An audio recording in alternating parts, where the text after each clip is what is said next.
Animation is something I rarely talk about on this channel or the internet in general, and that's largely because while I've maintained a healthy interest in the medium into my adulthood, I don't have the same ravenous fandom for it some others do. So instead of showing my face somewhere where I might not have the knowledgeability to back up its presence, I tend to just hang back and let others tell me what the cream of the crop is every year and check that out when I get a minute, which is how I led to coming upon this video's topic, a animated series that just wrapped up its run earlier this year, and for my money is one of the best projects to come out of the major studios in a long time, and just so happens to fit in very well with the current spooky scary bullshit season. I'm speaking, of course, about The Owl House.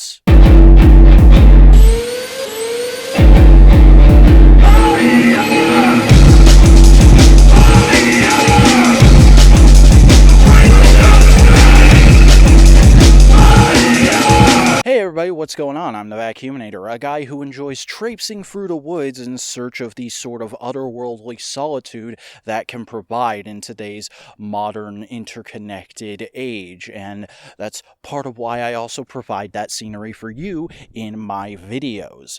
And if you enjoy that, if that's something you want to see a little more of, maybe consider liking, commenting, subscribing, and all that other good stuff that helps me out in the algorithm. I'll tell you a little bit more about that later, but for now, let's just get on to today's topic. The Owl House is an animated TV series from Walt Disney Studios that follows in the sort of modern tradition they've developed of having one or two animated action-adventure series with a heavy bent towards comedy and the supernatural airing on their major satellite and cable TV networks in the last decade. It follows Luz the Human, a character who has a lot of off-the-beaten path and eccentric interests compared to everyone else around her, and is thus about to be shipped off to a make-you-not-weird summer camp by her own mother, but just before that can happen, finds an old house in the woods behind her home with a portal in it leading to another dimension filled with demons and witches, and decides herself, after becoming trapped there, to learn to become a witch, and by process meets a lot of different characters and befriends them and helps them along their own journeys in life. And this is where the real strength of the Owl House lies, I believe. Without getting too far into it too fast, I think the show has a wonderful way of eschewing the easy idea of just exploring fun, magical concepts of the week every episode, and instead building a narrative through exploring and delving and developing each of its characters in order to create a strong, interconnected story and world that rivals some of the best animated shows I've seen. The show just has a wonderful way of making each of its characters feel real and relatable in a very engaging way that makes you root for them or despise them, whatever the plot may call for in that instance. And I really appreciate that coming from an age of action-adventure kid shows that were pretty blatantly not about the story or the characters and just about selling to you the concept of the week or trying to make you laugh. I mean, don't get me wrong, I like Chowder, old school SpongeBob, and every Transformers show as much as the next guy, but even I am willing to admit that as far as world building and storytelling went, the best cartoon of my time was Avatar: The Last Airbender, a show that many people have espoused the virtues of over the year, but I think we can all agree that its main romance subplot leaves a little something to be desired, just kind of doing the standard will they, won't they, the characters obviously have the crush on each other, but they're not going to get together till the very end of the story because there's so much other bullshit going on. That was so common at the time, and one of the best things about the Owl House is that it doesn't do that with its main subplot. There is a very clear arc to the relationship in this series of Luz and Amity, a resident of the demon realm, who start off as rivals, eventually soften up into being friends, and then realize they have feelings for each other, and almost immediately get together. And that's at about the halfway point of the show. We spend the season and a half that's left actually seeing their relationship in action, which I really appreciated as an adult looking back, because, I'm no expert, but I talk about so much children's media. I like to think I know a little bit about what kids need, and what kids need is representation that shows them how good life can be, and showing a positive, well-developed romantic relationship in your action adventure show is a fabulous example of that, especially when you consider it's one of the first homosexual relationships shown in a children's cartoon, and it's not at all made a big deal out of. It's played as the most natural thing in the world, and I'll contest this might have been to the show's detriment, seeing as it probably is what ended up getting it canceled and the third season truncated like it was, but sometimes you gotta take that risk. You gotta roll the dice in order to provide kids with something they don't have and risk your show getting messed up. And I think the show's creator, Dana Terrence, really knew that, especially because in the third season that came after the show's announced cancellation, they go so much harder on the LGBTQ plus relationships that it really feels like Terrence just went, all right, you're not gonna let the show play out as it was supposed to because you're not a fan of this one thing. Well, now this one thing is all over the show and you have to deal with it.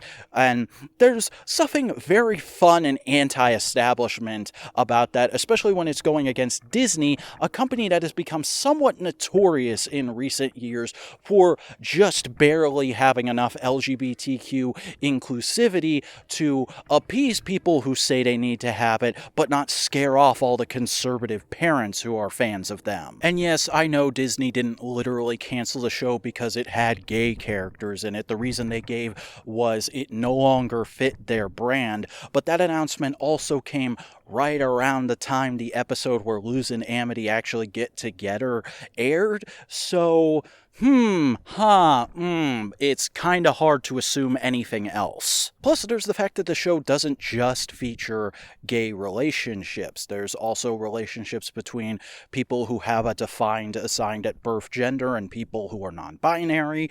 There's a relationship between a man and a woman that also happens to have one of those characters be unspokenly bisexual.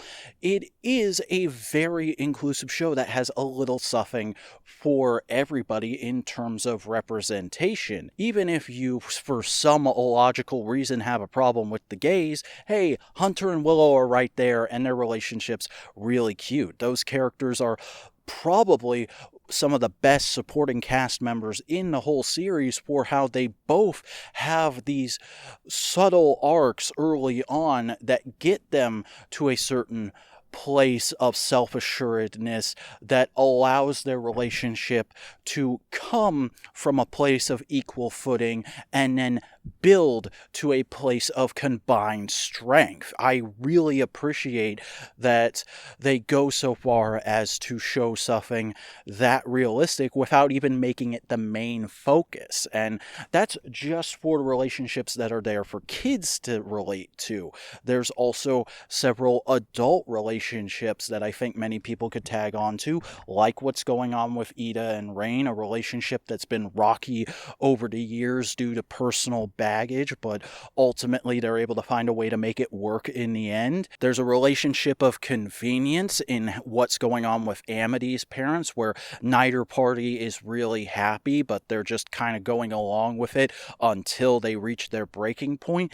And then there's what's going on with Luz's mom, where she is somebody who had a happy relationship at one point that was destroyed by tragedy, and her life has been filled with all kinds of stresses and anxiety due to the pressure of being into nerdy things at a time when that wasn't really acceptable, and not wanting her child to have to deal with the same thing, but thusly making things harder for her child in the first place, and having to come around and accept her child for who she is and say, like, no, it's okay for us both to be into the things that we like, and we shouldn't have to hide that.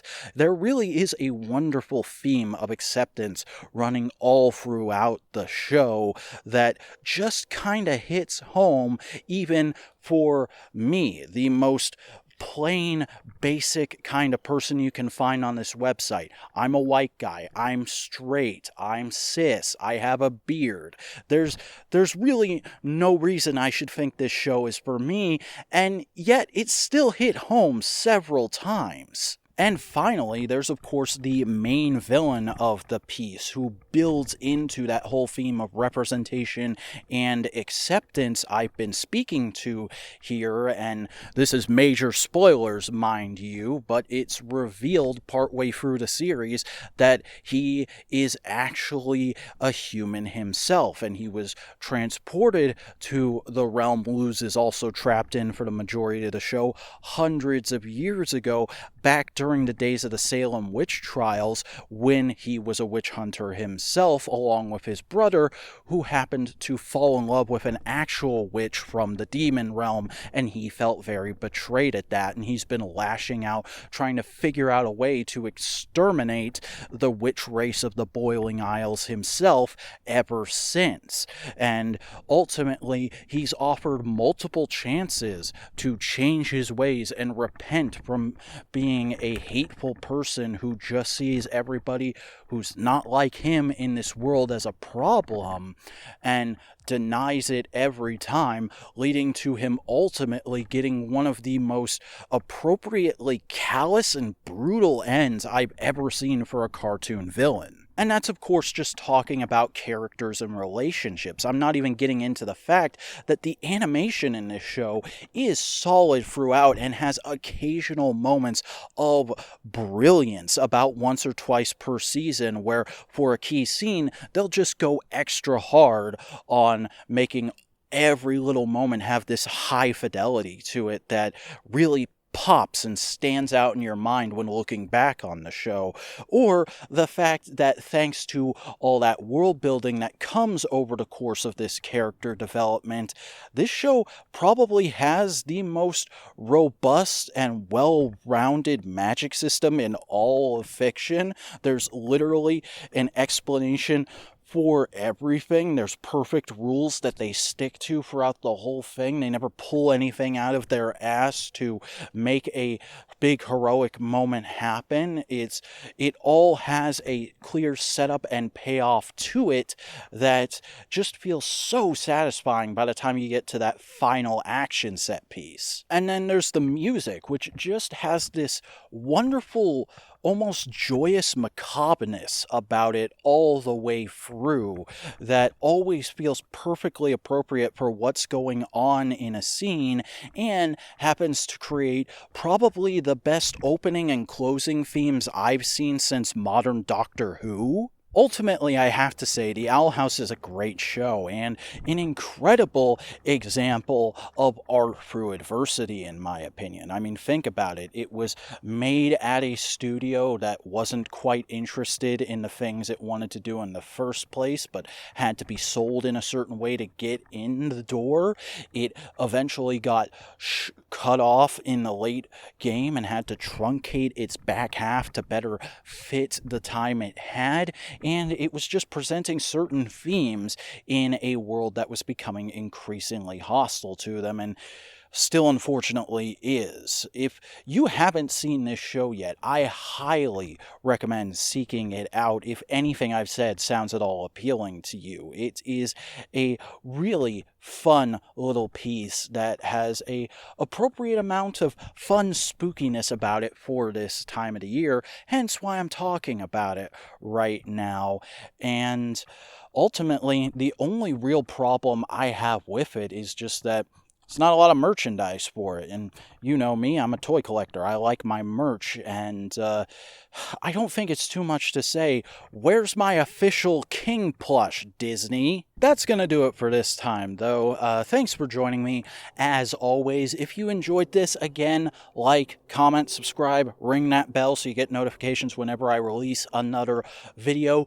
Maybe consider supporting me over on Patreon if you haven't already. Just $1 a month gets you access to the videos about a day early. You'll get a monthly behind-the-scenes podcast and your name in the end of the video. So I think it's a pretty good deal. I think that's a decent one because, you know, if you just chuck me another $4 on top of that, I'll also read your name aloud at the end of a video, and nobody's ever done that, so maybe be the first to do that. Maybe make history with me and my Patreon. Consider it. It might be worth your while. And if you like this shirt, I got a shirt store. If you want to go bother me about other things, I got a Blue Sky, I got a Tumblr, I got an Instagram. You can find them all in the video description, and you can find me regularly talking about things like the Owl House over on the Modular Media podcast channel, which is also linked in the video description. But folks, that's going to do it for this one. Thank you, as always, for watching, and remember, you never fail until you stop trying, and that's a good lesson to be learned here. The Owl House is a magnificent example of continuing to try to provide better and more representative entertainment for today's kids. And I hope folks like Dana Terrence never stop trying to make that happen. Until next time.